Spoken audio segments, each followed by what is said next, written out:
Friends, क्या आपने कभी सुना है कि कोई डॉक्टर इलाज करने में असफल रहा, लेकिन किसी साधारण इंसान के अनोखे उपाय से मरीज ठीक हो गया? यह कोई कहानी नहीं है, बल्कि हकीकत है।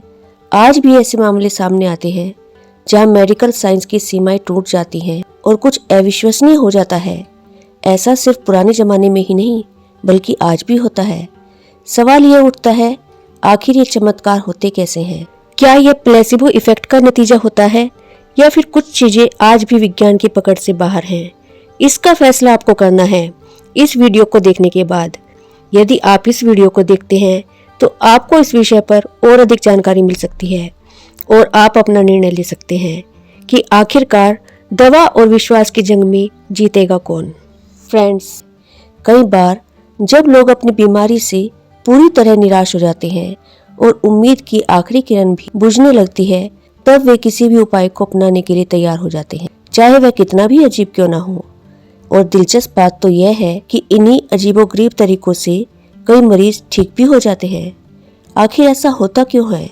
क्योंकि जब व्यक्ति किसी उपाय पर पूरी तरह से विश्वास कर लेता है तो उसका अवचेतन मन उसे हकीकत में बदलने लगता है। जब एक मरीज को बताया जाता है कि उस दुर्लभ पहाड़ी की जड़ी बूटी तुम्हें तुरंत ठीक कर देगी, तो उसका दिमाग उस बात को सच मान लेता है। जब कोई कहता है वह पानी चमत्कारी झरने से आया है, इसे पीते ही तुम ठीक हो जाओगे, तो शरीर उसी के विश्वास के अनुसार रिएक्शन देने लगता है। फ्रेंड्स, पुराने जमाने में तो यह और भी रोचक था। जितना अजीब और रहस्यमय कोई उपाय होता था, उतना ही ज्यादा लोग उसे मान लेते थे। क्यों? क्योंकि उन्हें लगता था कि इतना अनोखा इलाज जरूर असाधारण होगा। कोई मंत्र पढ़कर हवा में कुछ घुमाता और कहता, अब यह बुरी ऊर्जा बाहर निकल गई। कोई जलते हुए कोयले पर चलता और कहता, यह शक्ति तुम्हारी बीमारी मिटा देगी। कोई ताबीज, अंगूठी या काढ़ा देकर कहता, बस इसे धारण करो और तुम्हारी बीमारी उड़नछू हो जाएगी। और हैरानी की बात यह थी कि कई बार लोग सच में ठीक हो जाते थे। तो फ्रेंड्स, अगर आप सोच रहे हैं कि यह सिर्फ कहानियां हैं, तो एक बार फिर से सोचिए। आपका दिमाग भी आपके लिए ऐसा ही चमत्कार कर सकता है, क्योंकि आपका सबकॉन्शियस माइंड ही सबसे बड़ा जादूगर है और यही है प्राचीन काल के उपचार का सबसे बड़ा रहस्य। तो फ्रेंड्स, क्या आप तैयार हैं अपने अवचेतन मन की शक्ति को जानने के लिए? यह वीडियो आपको बताएगी कि कैसे आप भी अपने जीवन में चमत्कार कर सकते हैं, कि कैसे विश्वास और आस्था आपकी जिंदगी बदल सकते हैं। हेलो फ्रेंड्स, आपके अपने चैनल वर्ड्स ट्रेजर में आपका स्वागत है। आज की वीडियो में आपके लिए लाए हैं the power of subconscious mind के चैप्टर 4 की हिंदी समरी, जिसमें लेखक ने कुछ ऐसे फैक्ट्स बताए हैं जिन्हें सुनकर आपको हैरानी होगी कि कैसे प्राचीन काल में भी सबकॉन्शियस माइंड का यूज करके लोगों का उपचार किया जाता था, जिनका यूज करके आज भी आप स्वस्थ और हेल्दी लाइफ स्टाइल जी सकते हैं। तो चलिए चलते हैं इस रोमांचक यात्रा पर और जानते हैं कि कैसे प्राचीन काल में विश्वास और सबकॉन्शियस माइंड की शक्ति से चमत्कार होते थे और आज भी हो सकते हैं। असल में यह चमत्कार हमारे ही अवचेतन मन की शक्ति है। जब हम पूरी तरह से किसी चीज पर यकीन कर लेते हैं तो हमारा मन और शरीर उसी दिशा में काम करने लगता है। इसलिए यह समझना जरूरी है कि हमारा विश्वास ही सबसे बड़ी दवा है। अगर हम खुद पर और अपने ठीक होने पर विश्वास कर लें तो शायद हमें किसी अजीब उपाय की जरूरत ही ना पड़े। यहाँ लेखक बाइबल के उपचार की टेक्निक का एक मशहूर उदाहरण देते हैं। एक बार 2 अंधे आदमी ईसा मसीह के पास आए और उनसे कहा, हम देखना चाहते हैं, हमारी मदद करो, हमारी आंखें ठीक कर दो। ईसा मसीह ने उनसे पूछा, क्या तुम्हें भरोसा है कि मैं तुम्हारी आंखें ठीक कर सकता हूँ? दोनों ने बिना किसी शक के कहा, हाँ, हमें पूरा विश्वास है। तब ईसा मसीह ने उनकी आंखों को छुआ और कहा, जैसा तुम्हारा विश्वास है वैसा ही होगा। और चमत्कार हो गया, उनकी आंखें ठीक हो गई। और ईसा मसीह ने उन्हें सख्त हिदायत दी कि यह बात किसी को पता नहीं चलनी चाहिए, तुम्हारी आस्था के अनुरूप तुम्हें मिले। यह कहकर ईसा मसीह अंधे व्यक्तियों के सबकॉन्शियस माइंड से सहयोग मांग रहे थे और उनकी आस्था उनकी सबसे बड़ी उम्मीद थी, उनकी आंतरिक भावना थी, उनका आंतरिक विश्वास था कि कोई चमत्कार होगा और उनकी प्रार्थना का जवाब मिलेगा। और ऐसा ही हुआ। यह उपचार की सनातन तकनीक है जिसका प्रयोग दुनिया भर के सभी उपचारक समूह करते हैं, चाहे वे किसी भी धार्मिक पंथ के हों। यह बात किसी को पता नहीं लगनी चाहिए यह कहकर ईसा मसीह ठीक हुए रोगियों को प्रेरित कर रहे थे कि वे अपने उपचार के बारे में किसी को न बताएं। अगर रोगी लोगों को बताते तो अविश्वास करने वाले लोग संदेह करते और अपमानजनक आलोचना करके उन्हें सताते। इससे वे लाभ कम भी हो सकते थे जो ईसा मसीह के हाथ से उन्हें मिले थे, क्योंकि इससे उनके सबकॉन्शियस माइंड में डर, शंका और तनाव के विचार उभर आते। जब रोगी ईसा मसीह के पास ठीक होने आए तो उनका उपचार, उनकी आस्था और ईसा मसीह के अवचेतन मन की उपचारक शक्ति एक हो गए। ईसा मसीह ने जो भी आदेश दिया अंदर से उसे सच माना, और जो लोग मदद मांग रहे थे वे एक शाश्वत कल्पनाकारी मस्तिष्क में थे। ईसा मसीह के अंदरूनी ज्ञान और उपचारक शक्ति के विश्वास ने रोगियों के अवचेतन मन के नेगेटिव विनाशक स्वरूप को बदल दिया। आंतरिक मानसिक बदलाव के परिणाम स्वरूप उपचार अपने आप हो गया। उनका आदेश मरीजों के अवचेतन मन से किया गया आग्रह था। साथ ही उन्होंने अधिकार के साथ इसलिए बोला था क्योंकि वे जानते थे सबकॉन्शियस माइंड का रिएक्शन के बारे में वे जागरूक थे और उन्हें उस पर पूरा भरोसा था। ईसा मसीह हमेशा आस्था पर जोर देते थे। उन्होंने कहा, आपकी आस्था के अनुसार आपको मिलेगा। इसे एक बीज की तरह समझिए। जब आप किसी बीज को जमीन में बोते हैं तो आपको पूरा विश्वास होता है कि उससे वही पौधा निकलेगा जो उस बीज की प्रकृति में है। आप आम का बीज बोकर केले की उम्मीद नहीं करते, है ना? ठीक इसी तरह जो विचार आप अपने मन में बोते हैं वही आपकी जिंदगी में फलते फूलते हैं। बाइबल में जिस आस्था की बात की गई है वह सिर्फ किसी एक चीज पर भरोसा करना नहीं है, बल्कि यह सोचने का एक तरीका है, एक मानसिक नजरिया है। जो विचार आप पूरी तरह से स्वीकार कर लेते हैं वही आपके सबकॉन्शियस माइंड में गहराई तक बैठ जाता है। जब सबकॉन्शियस माइंड किसी विचार को मान लेता है तो वह उसे सच बना देता है। आस्था का मतलब है तर्क और शक को छोड़कर पूरी तरह से विश्वास करना। अगर आप अपने सपनों की सफलता में आस्था रखते हैं तो आपका मन और शरीर वैसे ही काम करने लगता है। अगर आप खुद को बीमार मानते हैं तो आपकी सेहत भी बिगड़ सकती है। फ्रेंड्स, बहुत समय पहले जब दुनिया में विज्ञान का विकास नहीं हुआ था तब भी लोग जानते थे कि कहीं ना कहीं एक अदृश्य शक्ति है जो बीमारियों को ठीक कर सकती है। वे मानते थे अगर इसे सही तरीके से जगाया जाए तो यह किसी भी रोग को मिटा सकती है। हर सभ्यता, हर देश और संस्कृति में इस रहस्यमय शक्ति की कहानियां थी। कोई इसे ईश्वर की कृपा कहता, कोई इसे आत्मा की शक्ति समझता तो कोई इसे प्राकृतिक जादू मानता, लेकिन एक बात सब में थी, विश्वास। प्राचीन मंदिरों में पुजारी और धर्मगुरु खास अनुष्ठानों के जरिए इस शक्ति को जागृत करने की कोशिश करते थे। वे कहते थे कि ईश्वर ने उन्हें कुछ विशेष शक्तियां दी हैं जिनसे वे लोगों को ठीक कर सकते हैं।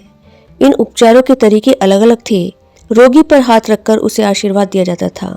रोगी को विशेष मंत्रों और प्रार्थनाओं का जाप करने के लिए कहा जाता था जो बीमारियों को दूर करने के लिए उपयोग किए जाते थे। ताबीज, अंगूठियां और जड़ी बूटियां, इनका उपयोग नकारात्मक ऊर्जा से बचने के लिए किया जाता था। कुछ मंदिरों में बीमार लोगों को विशेष नशीले पदार्थ दिए जाते थे। नींद में ईश्वर या देवी स्वयं आकर उनका उपचार करेंगी, और आश्चर्य की बात यह थी कि जब वे जागते थे तो अक्सर स्वस्थ महसूस करते थे। मिस्र के हिकेट के भक्तों को एक खास अनुष्ठान करने को कहा जाता था। वे राल, लोबान और गंधरस को छिपकली के साथ मिलाकर चांद की रोशनी में पीसते थे। फिर इस मिश्रण को पीकर देवी की प्रार्थना करते थे और सो जाते थे। अगर उनकी आस्था गहरी होती थी तो उन्हें सपने में देवी दिखाई देती और वे ठीक हो जाते। दुनिया में कई तरह की चिकित्सा पद्धतियां हैं, जैसे ओस्टियोपैथी, एक्यूपेंक्चर, योग, प्राकृतिक चिकित्सा, यहाँ तक कि धार्मिक अनुष्ठान भी। इन सभी का मूल उद्देश्य एक ही है, आपके सबकॉन्शियस माइंड को सक्रिय करना। जब आप किसी उपचार पर विश्वास करते हैं तो आपका सबकॉन्शियस माइंड उसे स्वीकार कर लेता है और शरीर को ठीक करने का काम शुरू कर देता है। जब आपके हाथ में कट लग जाता है तो डॉक्टर पट्टी बांधकर कहता है प्रकृति इसे ठीक कर देगी।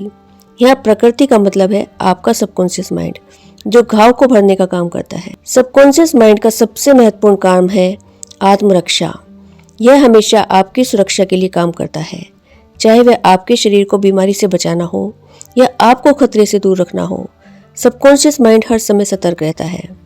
आज के समय में यह सब अजीब लग सकता है, लेकिन इसमें एक महत्वपूर्ण सीख छिपी है। आस्था में बहुत ताकत होती है। हो सकता है कि यह सिर्फ दवाओं या जड़ी बूटियों का असर था, या फिर यह मानव सबकॉन्शियस माइंड की अद्भुत शक्ति थी जिसे सही विश्वास और माहौल से सक्रिय किया जाता था। जो भी हो, एक बात तो साफ है, अगर आप अपने मन से मान लें कि आप ठीक हो सकते हैं तो आपका शरीर उसी दिशा में काम करने लगता है। यही वह रहस्यमय उपचारक शक्ति थी जिसका लोग युगों से इस्तेमाल कर रहे थे। लेखक आगे बताते हैं कि एक बार लेखक जोसेफ जापान के मशहूर डाइबुट्स धर्मस्थल पर खड़े थे। सामने बुद्ध की 42 फुट ऊंची कांसे की विशाल प्रतिमा थी। वे शांत मुद्रा में बैठे थे। उनका चेहरा गहन चिंतन में झुका हुआ था। चारों तरफ भक्ति का माहौल था। अगरबत्तियां जल रही थी, मोमबत्तियां टिमटिमा रही थी। लोग श्रद्धा से सिर झुकाए हुए खड़े थे। कोई फल, चावल, संतरे चढ़ा रहा था तो कोई प्रार्थना कर रहा था। तभी उनकी नजर एक युवा लड़की पर जाती है। वह धीरे धीरे आगे बढ़ती है, बुद्ध के चरणों में 2 संतरे चढ़ाती है और आंखें बंद कर धन्यवाद करती है। लेखक उसकी आवाज में एक अजीब सी खुशी महसूस करते हैं। लेखक को पता चलता है कि कुछ समय पहले उसकी आवाज चली गई थी। डॉक्टरों ने उसे ठीक होने की कोई गारंटी नहीं दी थी, लेकिन लड़की को विश्वास था कि यदि वह विशेष अनुष्ठान करेगी, उपवास रखेगी और चढ़ावा चढ़ाएगी तो बुद्ध उसकी आवाज लौटा देंगे। उसका यह अडिग विश्वास धीरे धीरे उसके अवचेतन मन में गहराई से बैठ गया। उसने खुद को यह यकीन दिला दिया कि वह ठीक हो जाएगी, और हुआ भी यही। क्या यह सिर्फ एक संयोग था या आस्था की ताकत ने चमत्कार किया? अगली कहानी लेखक उनके मित्र की बताते हैं, जो पश्चिमी ऑस्ट्रेलिया में रहते थे। उन्हें टीबी हो गया था और उनके फेफड़े बुरी तरह से खराब हो चुके थे। डॉक्टर्स ने उन्हें ठीक होने की बहुत कम उम्मीद दी थी, लेकिन उनके बेटे ने हार नहीं मानी। उसने अपने पिता को बचाने के लिए एक ऐसा तरीका आजमाया जो विज्ञान से नहीं बल्कि विश्वास और कल्पना की ताकत से जुड़ा था। बेटे ने अपने पिता को एक कहानी सुनाई। उसने बताया कि एक घुमंतु सन्यासी मिला था जो यूरोप के एक प्रसिद्ध धर्मस्थल से आया था। उस सन्यासी के पास एक चमत्कारी अंगूठी थी जिसमें 2 क्रॉस का एक छोटा सा टुकड़ा जुड़ा हुआ था। यह टुकड़ा सदियों से लोगों को चमत्कारी ढंग से ठीक करता आ रहा है। बेटे ने कहा कि उसने इस अंगूठी को सन्यासी से उधार लिया है ताकि उसके पिता का इलाज हो सके। बेटे ने अपने पिता को यह अंगूठी दिखाई। बूढ़े आदमी ने उसे अपने सीने से लगाया, मन ही मन प्रार्थना की और सो गए। अगली सुबह कुछ ऐसा हुआ जिस पर कोई विश्वास नहीं कर सकता था। बूढ़े आदमी की टीबी पूरी तरह से ठीक हो गई थी। डॉक्टर्स ने जब उनकी जांच की तो पाया उनके फेफड़े पूरी तरह से स्वस्थ हो चुके थे। यह चमत्कार जैसा था। लेकिन यहाँ सबसे दिलचस्प बात यह थी कि बेटे ने जो कहानी सुनाई थी वह पूरी तरह से झूठी थी। असल में उसने फुटपाथ से एक साधारण लकड़ी का टुकड़ा उठाया था और उसे एक सुनार के पास ले जाकर एक सोने की अंगूठी में जड़वा दिया था। उस अंगूठी में कोई चमत्कारी टुकड़ा नहीं था, न ही कोई सन्यासी था, लेकिन बूढ़े आदमी को इस बात का पता नहीं था। उनका विश्वास और उनकी कल्पना इतनी प्रबल थी कि उनका शरीर खुद ही ठीक हो गया। पिता को कभी नहीं चल पाया कि उनके साथ यह चाल चली गई थी। अगर उन्हें बात पता चल जाती तो हो सकता है कि उन्हें वह बीमारी दोबारा हो जाती। उनकी टीबी कभी नहीं लौटी। वे टीबी से हमेशा हमेशा के लिए मुक्त हो गए और 15 साल बाद 89 साल की उम्र में अन्य कारणों से मरे। मित्रों, बूढ़े आदमी का विश्वास और उनकी कल्पना ने उनके सबकॉन्शियस माइंड की शक्ति को सक्रिय कर दिया। उन्होंने पूरी तरह से यह मान लिया कि वह अंगूठी उन्हें ठीक कर देगी। यह विश्वास इतना गहरा था कि उनके शरीर ने खुद ही अपना इलाज कर लिया। यह कल्पना और विश्वास की ताकत का एक अद्भुत उदाहरण है। हमारा मन और विश्वास कितना शक्तिशाली हो सकता है। जब हम पूरी तरह से किसी चीज पर विश्वास करते हैं तो हमारा शरीर भी उसी के अनुसार प्रतिक्रिया देता है। यही कारण है कि कल्पना और विश्वास को कभी कम नहीं आंकना चाहिए। यह ताकत हमें न केवल बीमारियों से लड़ने में मदद कर सकती है, बल्कि हमारे जीवन को बदलने की क्षमता भी रखती है। यह कहानी है एक ऐसे डॉक्टर की जिसने दुनिया को यह सिखाया कि इलाज सिर्फ दवाओं से नहीं बल्कि मन की शक्ति से भी हो सकता है। उस डॉक्टर का नाम था फ्रांस एंटन मेस्मर। वह 18वीं शताब्दी में पेरिस में रहते थे। उन्होंने एक ऐसा तरीका खोजा जिसने लोगों को हैरान कर दिया। मेस्मर ने देखा कि जब वे बीमार व्यक्ति के शरीर पर चुंबक लगाते हैं तो उन्हें चमत्कारिक ढंग से ठीक किया जा सकता है। उन्होंने कांच और धातुओं के टुकड़ों का भी इस्तेमाल किया और लोगों को ठीक कर दिखाया। लेकिन बाद में उन्होंने इन सभी चीजों को छोड़ दिया और सिर्फ अपने हाथों से इलाज करने लगे। उनका मानना था कि उनके हाथों से एक रहस्यमय ऊर्जा निकलती थी जिसे उन्होंने एनिमल मैग्नेटिज्म का नाम दिया था। यह ऊर्जा रोगी के शरीर में प्रवेश करके उसे ठीक कर देती थी। मेस्मर ने अपने इस तरीके को मेस्मरिज्म नाम दिया। आज हम इसे सम्मोहन, हिप्नोसिस के नाम से जानते हैं। मैस्मर का मानना था कि उनकी चुंबकीय ऊर्जा ही लोगों को ठीक करती है, लेकिन बाद में पता चला कि असली जादू उनकी ऊर्जा में नहीं बल्कि सबकॉन्शियस माइंड की ताकत में था। जब मैस्मर किसी रोगी को बताते थे कि वे उन्हें ठीक कर देंगे तो रोगी का मन उस सुझाव को स्वीकार कर लेता था। वही विश्वास उन्हें ठीक कर देता था। कुछ दिनों बाद मैस्मर की सफलता से अन्य डॉक्टर्स डरने लगे। उनका दावा था कि मैस्मर का चुंबकीय ऊर्जा वाला सिद्धांत गलत है। उन्होंने कहा कि सिर्फ सुझाव देकर ही लोगों को ठीक किया जा सकता है। लेकिन जब उनसे पूछा गया कि सुझाव की शक्ति कैसे काम करती है तो वे चुप हो गए।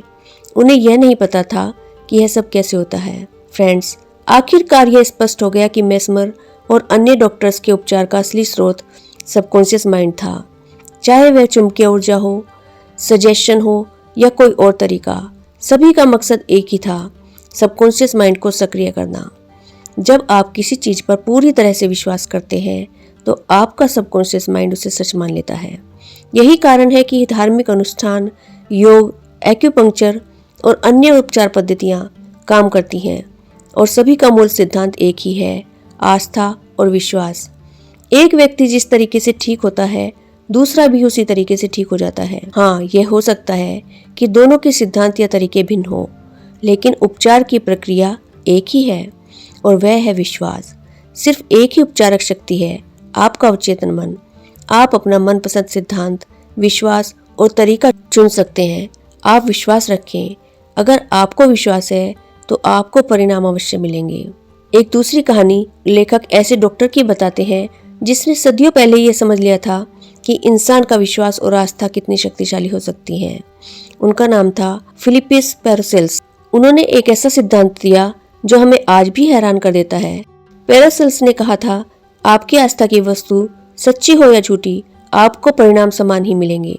यानी अगर आप किसी चीज पर पूरी तरह से विश्वास करते हैं तो वह चीज चाहे सच हो या झूठ, आपको उसका परिणाम मिलेगा। अगर आप सेंट पीटर की प्रतिमा पर उतना ही विश्वास करते हैं जितना कि सेंट पीटर पर करते हैं तो आपको वही परिणाम मिलेंगे। यह प्रतिमा सिर्फ एक पत्थर की मूर्ति है, लेकिन आपका विश्वास उसे चमत्कारी बना देता है। इटली के एक दार्शनिक पेम्पोनेजी ने पैरासेल्स के विचारों को आगे बढ़ाया। उन्होंने कहा, कल्पना और आत्मविश्वास इतने शक्तिशाली होते हैं कि वे अद्भुत परिणाम कर सकते हैं। अगर किसी संत की अस्थियों की जगह किसी साधारण इंसान की अस्थियों को रख दिया जाए और लोगों को यह विश्वास दिला दिया जाए कि यह संत की अस्थियां हैं, तो लोगों को उतने ही लाभकारी परिणाम मिलेंगे। यह सब उनके विश्वास और कल्पना के कारण होता है। आपका सबकॉन्शियस माइंड ही असली चमत्कार करता है। अगर आपको यह विश्वास है कि किसी जगह का पानी चमत्कारी है तो आपका अवचेतन मन उस पानी को चमत्कारी बना देगा। यह पानी साधारण हो सकता है, लेकिन आपका विश्वास उसे असाधारण बना देता है। फ्रेंड्स, कल्पना कीजिए कि आपके पास एक जादुई रिमोट कंट्रोल है जो आपके दिमाग को नियंत्रित करता है। नहीं, यह आपको रोबोट की तरह नचाने के लिए नहीं है, बल्कि आपको ठीक करने में मदद करने के लिए। यही कुछ हिप्पोलाइट बंदहीम ने खोजा था, जो 1800 के दशक में एक फ्रांसीसी डॉक्टर थे। वह दिमाग के जासूस की तरह थे, जो यह समझने की कोशिश कर रहे थे कि हमारा दिमाग हमारे शरीर को ठीक होने के लिए कैसे बेवकूफ बना सकता है। चलिए देखते हैं कि सुझाव की शक्ति कैसे एक सुपर पावर की तरह काम करती है। एक बार एक आदमी की जीभ को लकवा मार गया था और उनकी जीभ टेढ़ी हो गई थी। वह बिल्कुल काम करना बंद कर चुकी थी। डॉक्टर्स ने हर कोशिश की, लेकिन कुछ भी काम नहीं आया। तब डॉक्टर बंदहीम ने एक योजना बनाई। उन्होंने आदमी से कहा, सुनो, मेरे पास एक जबरदस्त नई मशीन है जो तुम्हारी जीभ को ठीक कर देगी। लेकिन यहाँ पर ट्विस्ट यह था कि मशीन असल में एक साधारण थर्मामीटर था। डॉक्टर ने उसे आदमी के मुंह में लगाया और कहा, यह तुम्हें ठीक कर देगा। आदमी की जीभ ने फिर से काम करना शुरू कर दिया। क्यों? क्योंकि उसका दिमाग मान चुका था कि थर्मामीटर जादुई है। उसके दिमाग ने इलाज कर दिया, मशीन ने नहीं। फिर बंदहीम हमें एक युवती के बारे में बताते हैं जिसकी आवाज 4 हफ्तों से गायब थी। वह एक शब्द भी नहीं बोल पा रही थी। बंदहीम, जो एक दिमागी जादूगर की तरह थे, उन्होंने अपने छात्रों से कहा कि कभी कभी बिजली का प्रयोग आवाज को तुरंत वापस ला सकता है। उन्होंने एक दिखावटी मशीन निकाली। उन्होंने उनका गला हल्के से छुआ और कहा, अब तुम बोल सकती हो। ए बोलो, तो उन्होंने बोल दिया। बी बोलो, और फिर आखिर में मारिया बोल दिया। उसकी आवाज वापस आ गई। यह मशीन या बिजली का जादू नहीं था, यह उसके विश्वास का जादू था। बंद हिम के प्रयोग हमें कुछ अद्भुत सिखाते हैं। हमारा दिमाग एक जादूगर की तरह है। अगर हमें सच में विश्वास हो कि कुछ काम करेगा तो हमारा अवचेतन मन इसे सच कर सकता है। यह ऐसा ही है जब आपको लगता है कि एक लकी चार्म आपको गेम जिताने में मदद करेगा और अचानक आप बेहतर खेलने लगते हैं, या जब आप किसी पवित्र जगह का जादुई पानी पीते हैं और खुद को स्वस्थ महसूस करते हैं। यह चार्म या पानी नहीं है, यह आपका विश्वास है जो चमत्कार करता है। आपका दिमाग सुझावों पर प्रतिक्रिया देने के लिए बना है। अगर कोई आप पर भरोसा करने वाला आपसे कहता है कि यह कुछ काम करेगा, तो आपका सबकॉन्शियस माइंड इसे एक आदेश की तरह लेता है। यह आपके आदेश में एक बीज बोने जैसा है जो बाद में परिणाम देता है। बंद हिम ने साबित किया कि दिमाग ही असली इलाज करने वाला है और कभी कभी उसे बस सही दिशा में एक धक्के की जरूरत होती है। फ्रेंड्स, बंद हिम के प्रयोग हमें याद दिलाते हैं कि हमारा दिमाग अविश्वसनीय रूप से शक्तिशाली है। चाहे वह प्लेसिबो हो या एक लकी चार्म हो या डॉक्टर का आश्वासन हो, हमारा विश्वास वास्तविकता में बदल सकता है। तो अगली बार जब आप बीमार या उदास महसूस करें तो याद रखिए, आपका दिमाग शायद आपकी सबसे अच्छी दवा है और जो आपके पास है। और कौन जाने, शायद आप में भी बंद हिम का थोड़ा सा जादू हो। कल्पना कीजिए कि आपका दिमाग एक सुपर कंप्यूटर की तरह है जो किसी भी चीज पर विश्वास करने भर से ही असल जिंदगी में प्रभाव पैदा कर सकता है। जादू जैसा लगता है ना? खैर, हिप्पोलाइट, बंद हिम और अन्य डॉक्टर्स ने यह खोजा कि हमारा सबकॉन्शियस माइंड यही कर सकता है। सिर्फ सुझाव की शक्ति से शरीर में शारीरिक बदलाव पैदा कर सकता है। चलिए कुछ ऐसे मन को हैरान कर देने वाले एग्जाम्पल्स देखते हैं जो साबित करते हैं कि हमारे विचार कितने शक्तिशाली हो सकते हैं। बंद हिम ने एक बार एक मरीज की पीठ पर डाक टिकट चिपका दिया और उन्हें बताया कि इससे उन्हें फोड़ा हो जाएगा। एक फोड़ा वास्तव में बन गया। कैसे? क्योंकि मरीज का अवचेतन मन सुझाव पर विश्वास कर चुका था और उसने एक शारीरिक प्रतिक्रिया पैदा कर दी। यह ऐसा है जैसे आपका दिमाग कह रहा हो, ओह अच्छा, तुम्हें लगता है कि यहाँ फोड़ा होगा, चलो मैं इसे बना देता हूँ। यह प्रयोग दुनिया भर के डॉक्टर्स ने दोहराया, जो साबित करता है कि हमारा दिमाग सचमुच हमारे शरीर को बदल सकता है। अब यहाँ कुछ और हैरान करने वाला है। डॉक्टर बुरू ने एक युवक को सम्मोहित किया और उसे सुझाव दिया कि आज दोपहर 4 बजे तुम मेरे ऑफिस आओगे, इस कुर्सी पर बैठोगे, हाथ बांधोगे और तुम्हारी नाक से खून बहने लगेगा। ठीक 4 बजे युवक ने वही किया जैसा उसे बताया गया था। उसने हाथ बांधे, उसकी बाईं नासिका से खून टपकने लगा। कोई कट नहीं, कोई चोट नहीं, बस सुझाव की शक्ति ने उसके शरीर को प्रतिक्रिया देने के लिए मजबूर कर दिया। लेकिन रुकिए, यह और भी अजीब हो सकता है। डॉक्टर बुरू ने एक और मरीज को सम्मोहित किया। उसकी बाह पर मोटी नोक वाले औजार से हल्का हल्का नाम लिखा जिसमें कोई कट नहीं, कोई दबाव नहीं, और फिर उन्होंने कहा कि आज दोपहर 4 बजे जब तुम सो जाओगे तो मेरे द्वारा खींची गई लाइनों के साथ खून बहने लगेगा, जिससे तुम्हारा नाम तुम्हारी बाह पर उभर आएगा। 4 बजे मरीज सो गया और अंदाजा लगाइए क्या हुआ। उसके नाम के अक्षर चमकने लगे और लाइनों के साथ खून की बूंदें बहने लगी। और भी हैरान करने वाली बात, 3 महीने बाद भी नाम के धुंधले निशान उसके हाथ पर दिखाई दे रहे थे। ये प्रयोग दिखाते हैं कि हमारा अवचेतन मन एक जिन्न की तरह है। यह हमारे विश्वास के आधार पर इच्छाएं पूरी करता है। अगर कोई किसी चीज को इतने विश्वास के साथ सुझाव देता है, जैसे फोड़ा होना, नाक से खून बहना या खून से लिखा हुआ नाम, तो आपका अवचेतन मन इसे सच कर देता है। यह जादू नहीं है, यह विश्वास और सुझाव की शक्ति का मेल है। आपका सबकॉन्शियस माइंड आपके शरीर में हर चीज को नियंत्रित करता है, आपकी धड़कन, पाचन, प्रतिरक्षा प्रणाली, यहाँ तक कि आपकी त्वचा भी। जब हम किसी चीज पर दृढ़ता से विश्वास करते हैं तो हमारा सबकॉन्शियस माइंड इसे एक आदेश की तरह लेता है और उसे वास्तविक बना देता है। यह ऐसा है जैसे आपके दिमाग में एक बीज बोना जो शारीरिक परिणाम में बदल जाता है। बंद हिम और अन्य लोगों ने यह साबित किया कि हमारा दिमाग हमें बना या बिगाड़ सकता है। यह इस बात पर निर्भर करता है कि हम क्या मानते हैं। अगर हम इसे दृढ़ता से मानते हैं तो। और फ्रेंड्स, आगे के कुछ पॉइंट्स में इस चैप्टर की समरी आसान तरीके से समझिए। नंबर 1 है, आपके अपने अवचेतन मन की शक्ति को याद रखें। अपने आप से बार बार कहें कि आपकी उपचारक शक्ति आपके अंदर ही है। यह ऐसा है जैसे आपके पास एक जादुई शक्ति है जो आपको स्वस्थ और खुश रख सकती है। बस इसे याद रखिए और उस पर भरोसा करिए। नंबर 2, आस्था एक बीज की तरह है जो जमीन में बोया जाता है। अगर आप इसे प्यार, उम्मीद और विश्वास से सींचेंगे तो यह फल देगा। यदि आप अपने मन में एक सकारात्मक विचार का बीज बोते हैं तो यह वास्तविकता में बदल जाता है। जैसे मैं स्वस्थ हूँ या मैं सफल होऊंगा। ऐसे विचारों को बार बार दोहराइए और देखिए ये कैसे सच होते हैं। नंबर 3, विचार हकीकत बन जाते हैं।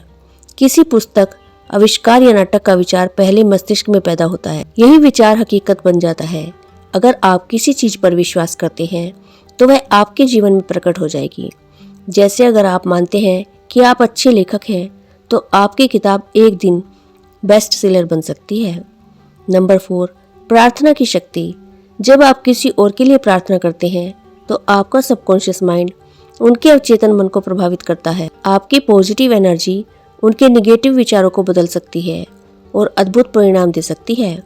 यह ऐसा है जैसे आप उन्हें अदृश्य तरीके से गले लगा रहे हैं। नंबर 5, चमत्कारी उपचार का रहस्य।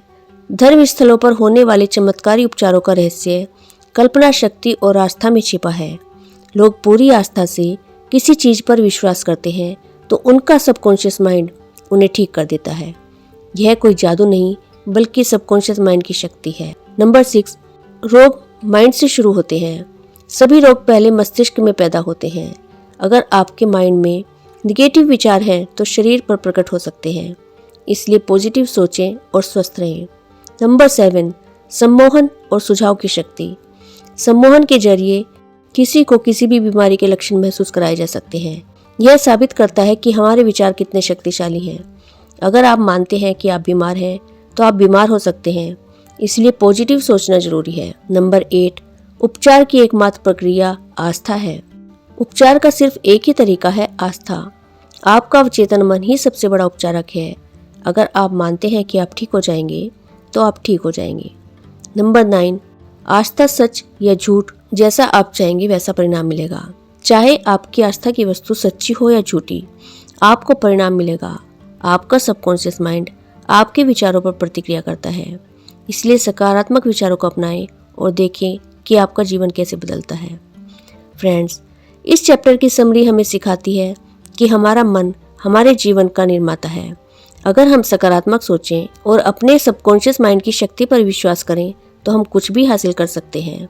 तो मित्रों, इस वीडियो को देखने के बाद आपने अपना फैसला कर लिया होगा कि आपको क्या लगता है कि दवा और विश्वास की जंग में जीत किसकी होगी। अपना फैसला कमेंट बॉक्स में जरूर लिखिएगा। आशा करती हूँ इस चैप्टर की समरी से आपको काफ़ी कुछ सीखने को मिला होगा। यदि यह वीडियो आपको अच्छा लगा है तो इसे लाइक शेयर जरूर कीजिएगा और इस पुस्तक के आगे के चैप्टर्स की समरी आसान भाषा में समझने के लिए आपके अपने चैनल वर्ड्स ट्रेजर को सब्सक्राइब कर लीजिएगा। Thank you.